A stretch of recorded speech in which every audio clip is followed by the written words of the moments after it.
This is episode 145, Why Command and Control Leadership is Dying. Welcome to Alive by Design. My name is Blake Mallon, and we're here to bring you inspiring people, principles, and practices to help you wake up, move toward your meant to, and feel fully alive. Open your mind and let's dive in. Podcast, I just want to drop in and say I appreciate you for being here, and I'm super excited about this new Walk With Me series. These are solo episodes where I take some time in the middle of my morning run through the Santa Monica Mountains to share some inspired ideas and thoughts on my mind and heart. If you want to join me for any of these conversations live, you can catch me many mornings on my Facebook page, facebook.com/blakemallon.page. Would love to see you there. Love you guys. Enjoy the episode. Walk with me. So, was recently out at a big event I look forward to going to every single year, hosted by Direct Selling News, which is the most kind of objective, respected, holistic voice for the entire direct selling channel. Obviously, the industry I've lived and loved for 22 years of all of my adult life. And it's always a cool event because this one specifically had just such an awesome attendance and engagement. Sat in a CEO form, which was all of the presidents, kind of C-suite ownership of the biggest companies in the entire channel. There was over $43 billion in annual revenue sitting in the room of about 50, 60 of us. Unique setting to have what most would consider all your competition in a channel in one room, collaborating, opening up, being vulnerable, sharing both the challenges and the strategies that we all experience together as a channel. And then a large event where there were like 300 companies represented, had a chance to speak on stage, make some amazing connections, and just was an awesome experience. I left energized, recharged, inspired. But there was one conversation I had with two individuals I respect a ton. One that I think has probably the most perspective or insight on the entire channel, given his role and his seat. And the other, just a brilliant marketing mind, someone who has time and time again helped companies grow and scale and transition to mainstream global brands. And we were having a discussion of how right now there is a shift happening in the leadership approach that I think companies need to take that applies to this channel and most. Morning.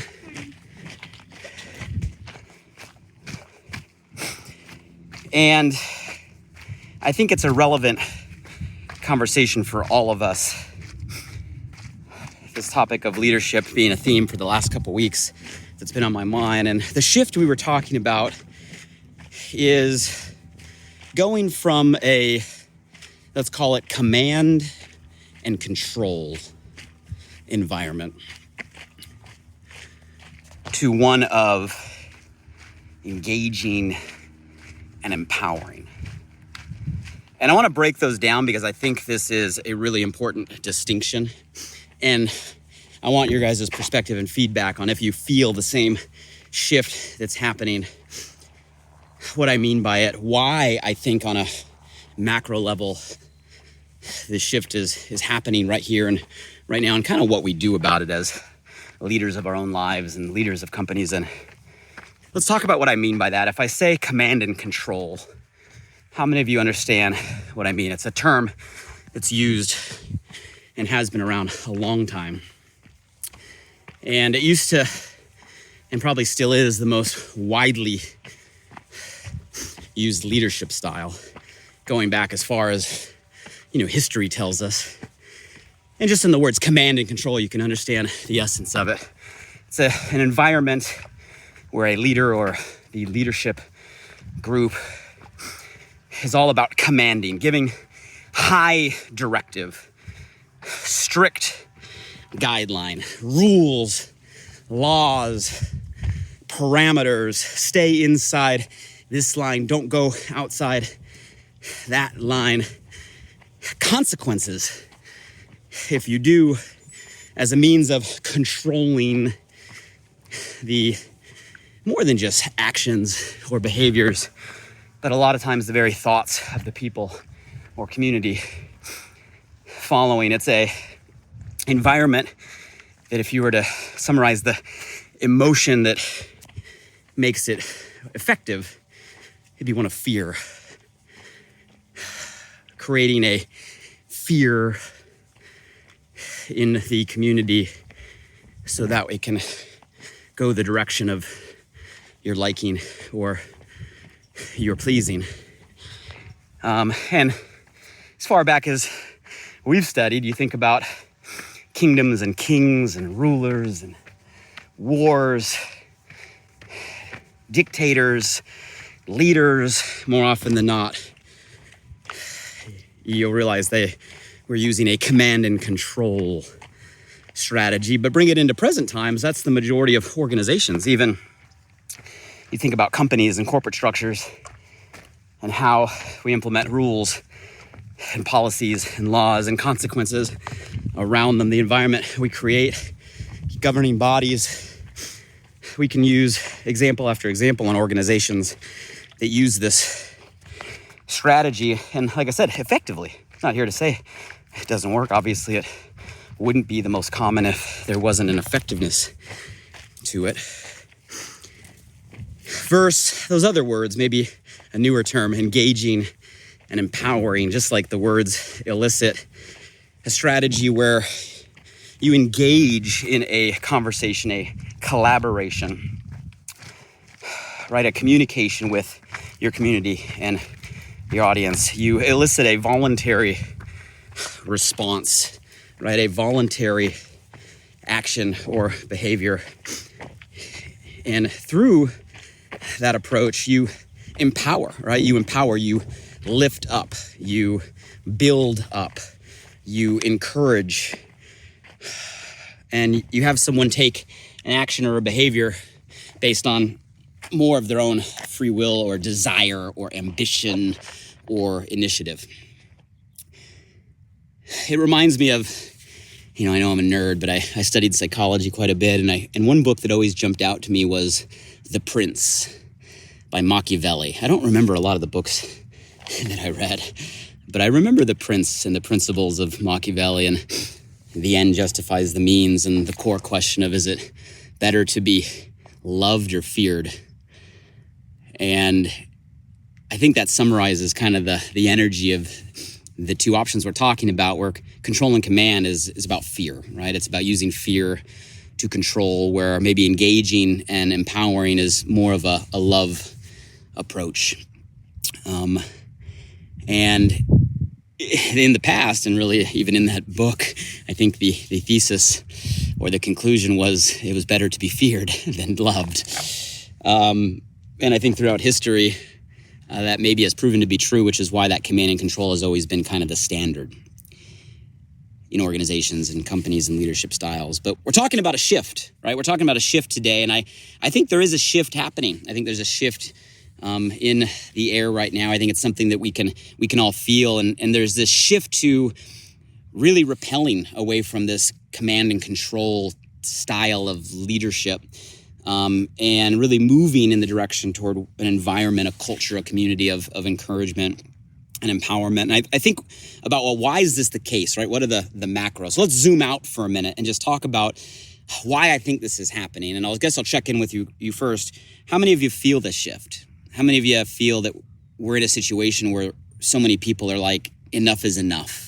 This command and control, this rule by fear, this hard iron, right, fist, this, consequence and parameters, this, you look at the carrot or the stick, it's the stick, like this type of culture people are getting fed up. People are starting to raise their voices. People are starting to retaliate. People are starting to, cancel culture. People are starting to speak up. Like, it's happening right now. You can feel the shift. People are moving in a direction, right, where they want more of a freedom, right? Want more of a trust environment. Want more of an encouragement. Want more of an engagement.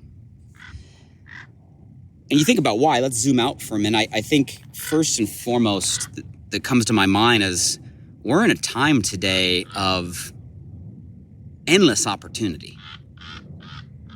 And I know over the last couple of years, that's kind of a common thing to say, like so much opportunity. But it wasn't that long ago at all where if you were in a role or a job or a path, there was a feeling of stuck, a feeling of not many other options. So a heightened fear that if you lost that role or that job or that path, it would be hard to restart in another direction or find another direction, right? You couldn't just go on, right, LinkedIn and click an endless amount of open opportunities among any other platforms out there. And you shift to today. Today, we are really in a time of endless opportunity. There are so many opportunities for every single individual, regardless of your background, right, or skill set. You can find opportunity today, clicks away. Anybody with a desire and ambition can go find another way.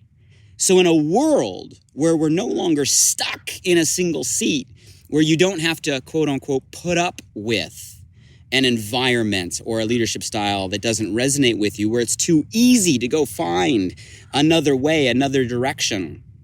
And even more so, people that are going to treat you in a way that you want to be treated, or an opportunity that's going to allow you to grow in a way that you want to grow as an individual, or have, right, an upside that you're looking for. An endless opportunity is a shift away from this command and control. I think another reason, if we zoom out, right, that we're in this shift from a command and control to an engage and empower is probably the fact that social media and this just immersion of an onslaught of micro content has opened up, let's just call it personal growth and development, in a mainstream way that never existed before. We have access to mentors and content and information to help us grow and help us develop and help us believe. Like, it was a small section at the bookstore. You had to go find the couple shelves in the personal growth and personal development section. You had to go find who these leaders were and buy their audio, DVD, and CD sets. And I laugh, but it wasn't that long ago. But you fast forward to today, where now social media, right, one of the positive outcomes is access to mentors and information that allow us to grow and allow us to learn. So more people are more conscious and more aware today than ever before. This personal growth, personal development, inspiration, motivation, right? Information readily accessible, right? On any feed, on any scroll to all of us has mainstreamed movement. And I think that is having a major effect where people are realizing, you know what? I can be confident. The level of empowerment and confidence in individuals is rising because of the amount of access we have to personal growth and personal development. And with that, people's own confidence and belief, right, that they is able to grow up, which means they're not going to put up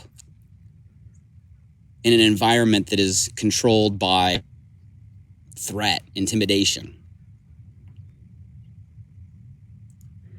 And lastly, if I were to zoom out and bring it more to the current, I think over the last couple years, people have just been through a lot. Everybody's been through a lot. The weight that people are carrying at every level has just been a lot.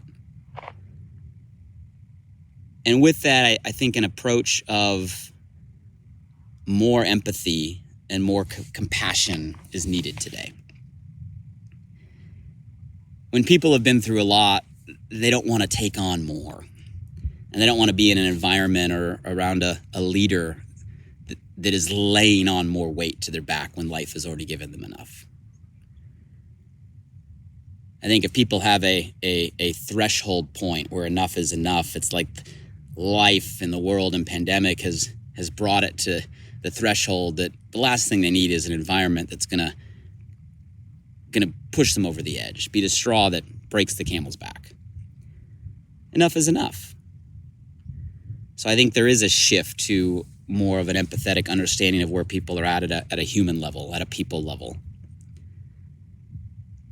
And I think people are looking for environments and leaders and cultures that recognize that and are willing to meet them where they are and help them grow to where they want to go. I'm sure there's more, but those are three things that come to my mind, right? An endless opportunity, an environment of access to growth and inspiration and motivation that raises people's consciousness and awareness that there can be another way and they can do it. There is a possibility. There is a hope. And an understanding that people have just been through enough. Everybody's been through enough that with access to information to grow themselves and access to endless opportunity, they don't want more weight on their back. So what does this mean for us, right? Well, number one, do you guys agree with the feeling, right, that's happening right now? Because I think this shift is something that's happening in companies. I think this shift is happening in communities and organizations. You know, I think it's only a matter of time, and this is my hope and prayer, that this shift starts to happen at a political level, right? You're starting to feel the resentment and the rising against it, right? We're in that direction. I think it starts with us being aware that it is a shift and us to make a decision, you know what, that maybe we start to use a little less of the command and control tactics. And some leaders, right, are used more than others. But if you're an individual that constantly is trying to put people in a box, rule by an iron fist, right, use guilt as a weapon or fear as a weapon or consequence as a weapon. And maybe you're not even conscious, maybe you're not even aware, maybe you do it unintentionally because that's just how you've learned to lead. I think it's becoming aware that we need to make a shift individually to one where we engage individuals and empower individuals. Well, how do we do that? I think we meet them where they are.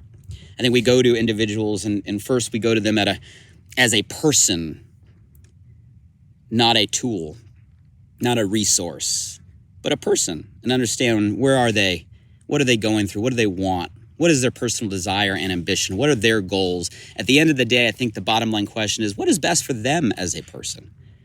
And to do that, you have to understand where they are and where they want to go and who they want to become. And once you can understand where that person is and where they want to go, now you can start to shape an opportunity or a path, right, or a perspective that can help move them in the direction that they want to go that's best for them and align it to where the common goal is for the company or the community. And I'm not saying that there can't be rules and parameters and policies. There always is. There always has to be a lane that keeps us moving in the right direction. But I think the spirit or the essence, the approach that you take, you got to go down and start at a person level. And just understand that people today, guys, have opportunity, have access, and won't put up with the same cuffs or restraints or negative emotions that maybe they would have put up with 20 years ago or even 10 years ago or centuries ago, that a shift is in the air. And I hope you're hearing this and thinking about it from the perspective of a leader, because every one of us, we're leading. We're leading ourselves, we're leading our families, we're leading our communities, we're leading other people, and maybe ask yourself the question, right, how can I shift to one of more encouragement and empowerment?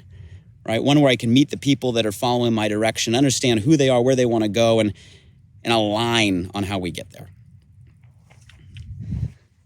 Until the next time we walk together, take care, everybody. Have an amazing week. Hey guys, one last thing. I'm super excited that this new podcast, The Live by Design, just went live.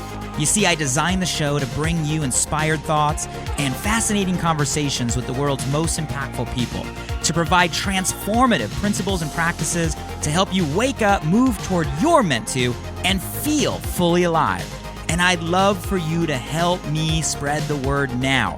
Simply subscribe, rate, and review the podcast on this platform right now. So if I've ever given you value, please do me this personal favor and go subscribe now. And if you found today's episode helpful in any way, make sure you share this with at least one friend today. You have the power right now to change someone's day. So send them a text message with a link to alivebydesign.com, or simply copy and paste the link right from this podcast platform. Who's one person you know right now that you want to see succeed, that you want to see grow, that you want to see feel more alive? Shoot them a text with your largest takeaway from today and be a light in their day. And if you were referred here by a friend, make sure you shoot them a text back and say thank you.